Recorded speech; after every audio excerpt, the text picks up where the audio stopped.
லங்காஸ்ரீ நேயர்களுக்கு வணக்கம். Lankasri news inside Tamil நிகழ்ச்சியுடன் இணைந்திருக்கின்றீர்கள். நீங்கள் வெளிநாட்டில் இருக்கும்போது உங்கள் பெற்றோரின் மருத்துவ தேவைகள் அனைத்தையும் நாங்கள் ஒருங்கிணைத்து கவனிக்கின்றோம். வருடாந்திர பதிவு சிறப்பு தள்ளுபடி மெடிப்ளேஸ். ஊடகத்துறையில் சாதிக்க வேண்டுமா? லங்காஸ்ரீயில் இணையுங்கள். Video editor, content creator, news editor பணிக்கு இப்போதை விண்ணப்பியுங்கள். இன்று மே மாதம் 18ஆம் திகதி. மே மாதம் 18 ஒரு இனத்தின் வலி.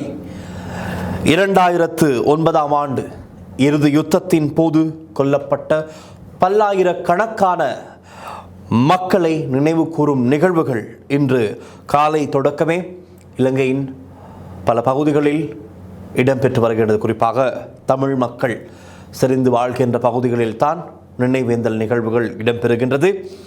முள்ளிவாய்க்கால் பகுதியில் தான் பிரதானமான நினைவேந்தல் நிகழ்வுகள் இடம்பெற்றது. அதே போல கொழும்பு வெள்ளவத்த கடற்கரை பகுதியிலும் முள்ளிவாய்க்கால் நினைவேந்தல் நிகழ்வொன்று ஒழுங்கு செய்யப்பட்டிருந்தது. இது முதற் தடவை அல்ல.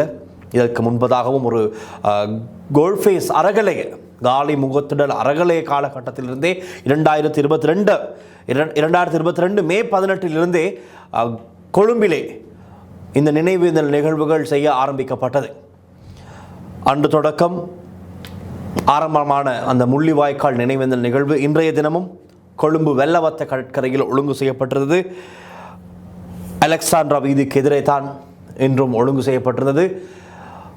தமிழ், சிங்கள, முஸ்லிம் எந்தவிதமான பாகுபாடுமின்றி அனைத்து மத மொழி சேர்ந்தவர்கள் பேசுபவர்கள் எல்லோருமே இந்த நினைவேந்தல் நிகழ்வில் கலந்து கொள்வதற்காக வருகை தந்திருந்தார்கள். 5 மணிக்கு ஆரம்பமானது. இந்த நினைவேந்தல் நிகழ்வுக்கு பலத்த பாதுகாப்பு போடப்பட்டிருந்தது. தெரியும் காரணம் என்னவென்று. கடந்த வருடம் இதே நினைவேந்தல் நிகழ்வுக்கு சிங்கள காடையர் கூட்டம் ஒன்று அந்த இடத்திற்கு வந்து இந்த நினைவேந்தல் நிகழ்வில் ஈடுபட்டிருப்பவர்களுக்கு எதிர்ப்பு தெரிவித்து ஆபாசமான வார்த்தைகள், தூசணங்களில் எல்லாம் வார்த்தைகள் பிரயோகங்களை மேற்கொண்டு கடும் எதிர்ப்பினை வெளிப்படுத்தினார்கள். அதற்காகத்தான் இன்றைய தினம் இடம்பெற்ற இந்த நினைவேந்தல் நிகழ்வுக்கும் பலத்த பாதுகாப்பு போடப்பட்டிருந்தது. ஆரம்பமெல்லாம் நன்காகத்தான் இருந்தது. திட்டமிட்ட வகையிலே முள்ளிவாய்க்கால் நினைவேந்தல் நிகழ்வுகளுக்கான சிறப்புரைகள் எல்லாம் ஆற்றினார்கள். நினைவேந்தல் அமைதியாக இருந்து நினைவேந்தல் மௌன அஞ்சலி செலுத்தினார்கள். கொல்லப்பட்ட பல்லாயிரக்கணக்கான மக்களுக்காக இந்த நினைவேந்தல் நிகழ்வு முன்னெடுக்கப்பட்டது. கொஞ்சம் நேரம் கழித்து தான் கடந்த வருடம் வந்த அதே குழு, குறிப்பாக இவர்கள் சிங்கள ராவய அமைப்பைச் சேர்ந்தவர்கள், இதன் பின்னணியில் சரத் வீரசேகர இவர்களோடு நெருங்கி, அதாவது இன்று வருகை தந்த கடந்த வருடம் வருகை தந்த இந்த குழுவினரோடு நெருங்கி செயற்படுபவர் சரத் வீரசேகர, முன்னாள் பொதுமக்கள் பாதுகாப்பு அமைச்சர். அவருடைய தலைமையின் கீழ்தான் இந்த குழு செயற்பட்டு கொண்டிருக்கின்றது. எங்களுக்கு தெரியும் திருகோணமலை புத்தர் சிலை விவகாரம் எவ்வளவு பெரிதாக பேசப்பட்ட ஒரு விவகாரம். அந்த சம்பவம் கூட இவர்களால் செய்யப்பட்ட ஒன்று தான். அதே குழு, அதே கூட்டம் இன்றைய தினம் கொழும்பு வெள்ளவத்த கடற்கரை பகுதிக்கு வந்து இந்த நினைவேந்தல் நிகழ்வில் கலந்து கொண்டிருந்த அனைவருக்கு எதிராகவும், நீங்கள் வெளிநாட்டில் இருக்கும்போது உங்கள் பெற்றோரின் மருத்துவ தேவைகள் அனைத்தையும் நாங்கள் ஒருங்கிணைத்து கவனிக்கின்றோம். வருடாந்திர பதிவு சிறப்பு தள்ளுபடி மெடிப்ளேஸ். கடும் எதிர்ப்பினை வெளிப்படுத்தியிருந்தார்கள். அதிகமாக அல்ல, ஒரு 5 பேர் தான், ஒரு 5 பேர் வருகை தந்த இவ்வாறு கூச்சல் குழப்பங்களை ஏற்படுத்தி கடும் எதிர்ப்பினை வெளிப்படுத்தியது மட்டுமல்லாமல் விடுதலை புலிகள் இயக்க தலைவர் அவருடைய புகைப்படத்தையும் அந்த இடத்திற்கு கொண்டு வந்து அவற்றையும் எரித்து கடும் எதிர்ப்பினை வெளிப்படுத்தினார்கள். சுற்றி வர ஊடகவியலாளர்கள், அதே போல போலீஸ் பாதுகாப்பு இரு பக்கங்களும் பலப்படுத்தப்பட்டிருந்தது. நினைவேந்தல் நிகழ்வுகள் ஒரு பக்கம், அதாவது கடற்கரை அருகிலே நினைவேந்தல் நிகழ்வுகள் இடம்பெற்றுக் கொண்டிருக்கும் போதே வீதி, அதாவது புகையிரத வீதிக்கு பிரதான வீதிக்கும் இடையில் இருந்து கொண்டு கடும் எதிர்ப்பினை வெளிப்படுத்தினார்கள். அந்த காட்சிகளை நாங்கள் பார்க்கலாம். நீங்கள் பார்த்து கொண்டிருக்கின்றீர்கள். இன்று மாலை வெள்ளவத்த கடற்கரை பகுதியில் இடம்பெற்ற அந்த அமைதியின்மை, அந்த பதற்றமான சூழல் எப்படி இருந்தது, எப்படி உருவானது, எப்படி யாரால் ஆரம்பிக்கப்பட்டது என்பது இந்த காணொளிகளில் உங்களுக்கு காணக்கூடியதாக இருக்கின்றது. குறிப்பாக இவர்களுடைய கருத்து என்னவென்றால், நினைவேந்தல் நிகழ்வு என்னும் பெயரில் எல்டிடி இயக்கத்தை தான் இவர்கள் நினைவுபடுத்துகிறார்கள். இறந்தவர்கள் அனைவருமே எல்டிடி இயக்கத்தைச் சேர்ந்தவர்கள். தமிழ் மக்கள் யாரும் கொல்லப்படவில்லை, கொல்லப்பட்டதெல்லாம் தீவிரவாதிகள். தீவிரவாதிகளைத்தான் இலங்கை இராணுவம் கொன்று வெற்றியை அடைந்தது. 30 வருட கால யுத்தம் நிறைவு கொண்டு வந்தது அப்படித்தான். கொல்லப்பட்டவர்கள் யாரும் தமிழ் பொதுமக்கள் அல்ல, அப்பாவி மக்கள் அல்ல, தீவிரவாதிகள் என்று மீண்டும் மீண்டும் அந்த வார்த்தைகளைத்தான் இவர்கள் பிரயோகித்தார்கள். ஏதோ அந்த இடத்திலிருந்து இவர்கள் கண்களால் பார்த்து கன்ஃபார்ம் செய்தது போலத்தான் இன்றும் இவர்கள் பேசிக் கொண்டிருக்கிறார்கள். இவர்களுடைய எண்ணம் இதுவாகத்தான் இருக்கின்றது. நினைவேந்தல் நிகழ்வென்றால் அன்று அந்த யுத்தத்தில் கொல்லப்பட்ட, அநியாயமாக கொல்லப்பட்ட, நோ ஃபயர் ஜோனில் பொதுமக்கள் பாதுகாப்பாக இருக்கும் போது அவர்களை நோக்கி நடத்தப்பட்ட துப்பாக்கிச் சூடுகள், குண்டு மழை பொழிந்தது அந்த இடங்களில். அதனால் உயிரிழந்தவர்களை நினைவு கூறும் முகமாகத்தான் நினைவேந்தல் நிகழ்வுகள் இடம்பெறுகின்றது. இருப்பினும் இவர்களுடைய கருத்து என்னப்பாடு என்னவென்றால், இல்லை, இறந்தவர்கள் அனைவரும் தீவிரவாதிகள், தீவிரவாதிகளை நினைவு கூற ஒருபோதும் இடம் கொடுக்க முடியாது என்ற கருத்தை தான் இன்று வந்த இந்த குழுவினர் முன்வைக்கின்றார்கள். இன்று வந்த இந்த குழுவினர் மாத்திரமல்ல, பலருடைய எண்ணங்கள் இருப்பது அதுதான். நாங்கள் எப்போதுமே சொல்லுவது என்னவென்றால், இப்படியான எண்ணங்களோடு இருப்பவர்களுக்கு தான் இவற்றை விளக்கி சொல்ல வேண்டிய ஒரு கட்டாயம் இருக்கின்றது. நீங்கள் நினைப்பது போல் அல்ல. 2009 மே 18 மாத்திரமல்ல, அந்த தொடர்ந்து அந்த நாட்களே, அந்த வாரங்கள் எல்லாமே அச்சத்தில் பயத்திலே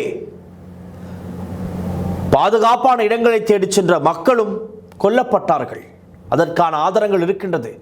இராணுவத்தைச் சேர்ந்தவர்களே, ஏன் இராணுவ தளபதி அப்போது சரத் பொன்சேகா அவரே 2010ஆம் ஆண்டு தொடக்கமே இவ்வாறான பல உண்மைகளை ஆதாரங்களுடன் வெளிப்படுத்தி வருகின்றார். இன்னும் ஒரு ஆதாரம் தான் அண்மையில் சரத் பொன்சேகா வெளியிட்ட ஒரு காணொளி.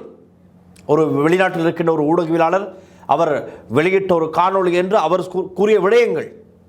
3ஆம் தரப்பினரிடம் சரணடைந்தால் ஏற்றுக்கொள்ளாதீர்கள், இராணுவத்திடம் சரணடைந்தால் ஏற்றுக்கொள்ளுங்கள் என்று அந்த காணொளியிலே அப்போது சவேந்திர சில்வா சொல்வது தெளிவாக தெரிகிறது. இது சரத் பொன்சேகா காண்பித்த வெளியிட்ட அந்த காணொளி.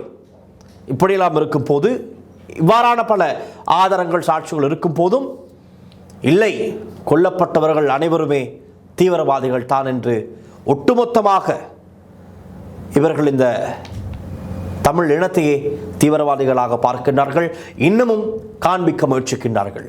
அதுதான் தவறு. ஆகவே இது எப்பொழுது இவ்வாறானவர்கள், இவ்வாறான கருத்துக்களை தெரிவிப்பவர்கள் இன ரீதியான, மத ரீதியான அந்த வன்மத்தை கக்கிக் கொண்டிருப்பவர்கள் எப்போது புரிந்து கொள்வார்கள் என்ற ஒரு ஏக்கம் தமிழ் மக்கள் பலர் மத்தியில் இருக்கின்றது. காலம் நீண்ட காலமாகத்தான் செல்லும், அது அவர்கள் தெரிந்து கொள்ள. இருப்பினும் ஏதோ ஒரு அரசியல் அஜெண்டாவுக்காக இவ்வாறான செயற்பாடுகளில் ஈடுபடுபவர்கள், அவர்களை என்ன சொல்வது, என்ன செய்வது என்று தெரியாது. போலீசாரும் முடிந்தவரை அந்த நினைவேந்தல் நிகழ்வை செய்வதற்கு பாதுகாப்பை மூலமாக வழங்கினார்கள். இவர்களை இன்று இவ்வாறு வந்து கத்தியே எதிர்ப்பினை தெரிவித்த இந்த கூட்டத்தினரை நினைவேந்தல் இடத்துக்கு செல்லாமல் முற்றாக தடுத்து நிறுத்தினார்கள். இருப்பினும் இந்த நினைவேந்தல் நிகழ்வு முடிந்து அனைவரும் அந்த நினைவேந்தல் நிகழ்வில் கலந்து கொண்ட அனைவரும் செல்லும் போது தான் மீண்டும் ஒரு அமைதியின்மை ஏற்பட்டது. ஃபாதர் லயனல் என்ற ஒரு நபர் இருக்கின்றார், அவரை இவர்கள் தாக்க முயற்சிக்கின்றார்கள். அப்போது ராஜ்குமார் ரஜீவ்காந்த், அதே போல சிங்கள ஊடகவியலாளர் தரிந்து, இருவருமே அந்த ஃபாதரை காப்பாற்ற முற்படும் போது அங்கு ஒரு கைகலப்பு இடம்பெறுகின்றது. இவர்களை தாக்க அவர்கள் முற்படுகிறார்கள், அவர்களை தாக்க இவர்கள் முற்படுகின்றார்கள், கைகலப்பாக மாறுகின்றது. போலீசார் இடைநடுவே வந்து ரஜீவையும் தரிந்துவையும் அங்கிருந்து விளக்குகிறார்கள். அங்கு அவர்கள் கைதாவதற்கு தான் இருந்தது. உடனடியாக அவர்களை கைதாக்குமாறும் கைது செய்யுமாறும் போலீசார் ஒரு உயர் அதிகாரி கட்டளையிட்டார். இருப்பினும் அவர்கள் கைது செய்யப்படவில்லை. அந்த நேரத்தில் அவர்கள் அந்த இடத்திலிருந்து சென்றதும் அந்த எதிர்ப்பினை வெளியிட்ட கூட்டம், ஏன் அவர்களுக்கு இடம் கொடுத்தீர்கள், ஏன் அவர்களை காப்பாற்றுகிறீர்கள், நீங்களும் டயாஸ்போராவுக்கா வேலை செய்கிறீர்கள், இந்த அரசாங்கத்துக்கு முதுகெலும்பு இல்லையா, சிங்களவர்களை அடித்துவிட்டு செல்கிறார்கள், பார்த்து கொண்டிருக்கிறீர்களா என்று தேவையற்ற வார்த்தைகளை பிரயோகங்களை மேற்கொண்டார்கள். இதுதான் வன்மம். இங்கு தான் இந்த மாதிரியான இடங்களில் தான் வன்மம் ஆரம்பிக்கின்றது, பிரச்சனைகள் ஆரம்பிக்கின்றது. இப்படியான கருத்துக்கள் இல்லாவிட்டால் அங்கு எந்த விதமான பிரச்சனைகளும் இருக்காது. அதைத்தான் புரிந்து கொள்ள வேண்டும். எப்படி புரிய வைப்பது என்பது தான் மிக பெரும் கேள்வியாக இருக்கின்றது. ஆகவே அந்த கைகலப்பு முடிந்து போலீசார் அதை முடிவு கொண்டு வந்தார்கள். அந்த இடத்திற்கு வந்து இரு தரப்பினரையும் பிரித்து இவர்களை அனுப்பிவிட்டார்கள். இவர்களுக்கு கூறினார்கள், உங்களுக்கு அப்படி உங்களை தாக்கியிருந்தால் நீங்கள் வந்து போலீஸில் முறைப்பாடு செய்யுங்கள், கம்ப்ளைண்டை பெற்றுக்கொண்டு நாங்கள் அடுத்த கட்ட நடவடிக்கை எடுப்போம் என்று. ஆனால் நான் நினைக்கின்றேன், இவர்கள் இன்று சென்று முறைப்பாடு செய்தால் சில வேளை ராஜீவ்காந்த், தரிந்து இருவரும் கைது செய்யப்படுவதற்கான வாய்ப்புகளும் இருக்கின்றது. பார்ப்போம். அது இது இப்பொழுது எதுவும் சொல்ல முடியாது. நாளைய தினம் தெரியும். இவர்கள் சென்று முறைப்பாடு செய்தால் என்ன நடக்கும் என்பதை நாங்கள் பார்ப்போம்.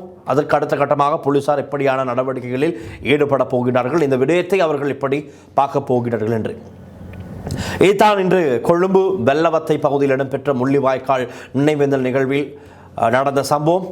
அங்கு நிறைய பேர் வருகை தந்திருந்தார்கள். சிங்கள மொழி பேசுகின்ற சகோதரர்கள் நிறைய பேர் வந்திருந்தார்கள்.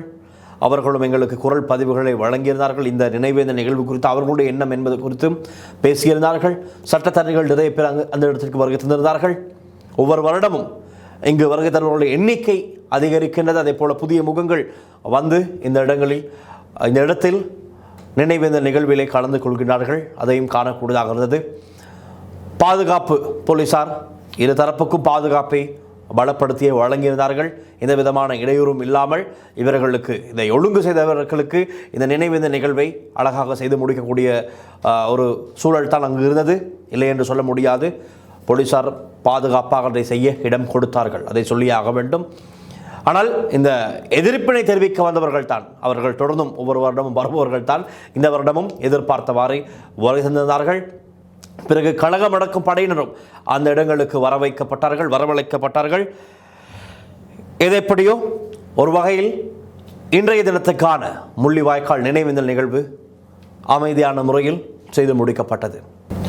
அதே போல மற்றொரு சம்பவமும் இன்று இடம்பெற்றது. அத்தான் விமல் வீரவன்ச என்று பத்திரமுல்லையில் அமைந்திருக்கின்ற இராணுவத்தினரை நினைவு கூறுகின்ற ஒரு இடம் இருக்கின்றது பாராளுமன்றத்துக்கு அருகிலே. அங்கு நாளைய தினம் ஜனாதிபதி அனுரகுமார திசாநாயக்க தலைமையில் ஒரு நிகழ்வு இடம்பெறவிருக்கிறது. போர் வெற்றி அல்லது உயிரிழந்த இராணுவத்தினரை நினைவு கூறும் முகமாக ஒரு நிகழ்வு நாளைய தினம் இடம்பெறுகின்றது. இன்றைய தினமே அதை செய்தால் தமிழ் மக்கள் நினைவேந்தல் நிகழ்வுகளில் ஈடுபடுபவர்களுக்கு இது எதிர்மறையாகிவிடும்.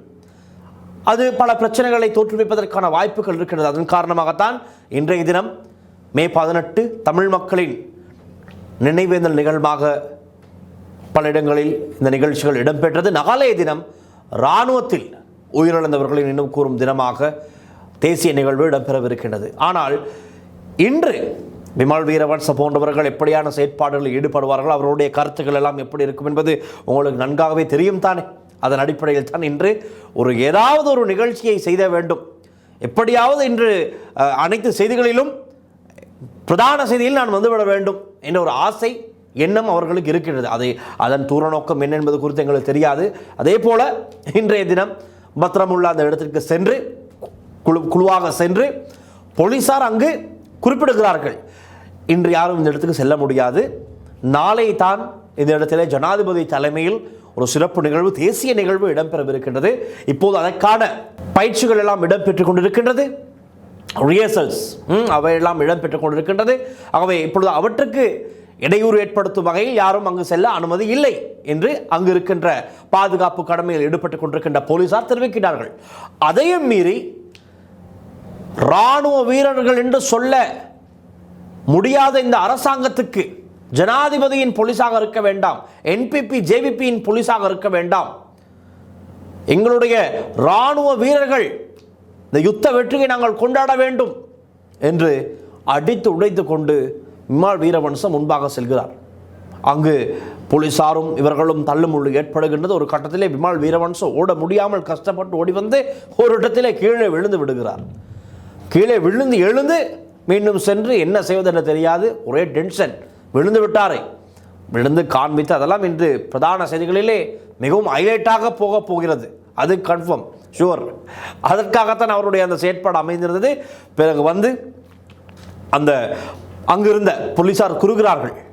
அங்கிருந்த போலீசார் தெரிவிக்கிறார்கள், உள்ளே செல்ல முடியாது, செல்ல வேண்டாம், நாளை தினம் வந்து நீங்கள் இந்த மலரெல்லாம் வைத்து உங்களுடைய செலுத்துங்கள், உங்களுடைய அஞ்சலி செலுத்துங்கள் என்று தெரிவிக்கிறார்கள்.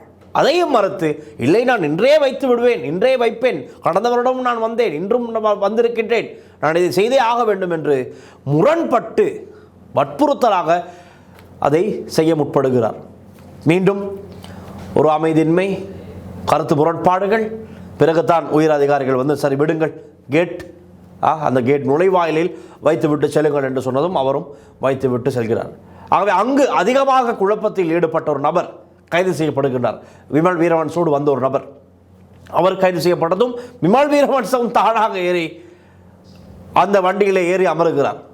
பார்த்திருப்போம், வடிவேலு காமெடி நடிகர் வடிவேலுடைய ஒரு காமெடி இருக்கின்றது. நானும் ஜெயிலுக்கு போகிறேன் என்று அவரும் ஏறுவார். அதே போலத்தான் இவரை கைது செய்தால் நானும் வருகிறேன் என்று இவரும் ஏறிவிட்டு அந்த மீடியாவெல்லாம் கேமராக்களை காண்பித்துக் கொண்டிருப்பதால், ஒளிப்பதிவுகள் நடந்து கொண்டிருப்பதால் இவரும் அவ்வாறு ஏறி நானும் என்னையும் கைது செய்யுங்கள் என்று இவரும் ஏறி அமர்ந்து விட்டார். பிறகு ஐயோ இது பெரிய பிரச்சனையாக இருக்கின்றதே, தலையிடியாக இருக்கின்றதே, இதை சுமூகமாக முடிப்போம் என்று உயர் அதிகாரிகள், போலீஸ் அதிகாரிகள் வந்து அவரை விடுவிக்கிறார்கள். ரைட், இவரும் இறங்கிவிட்டார்.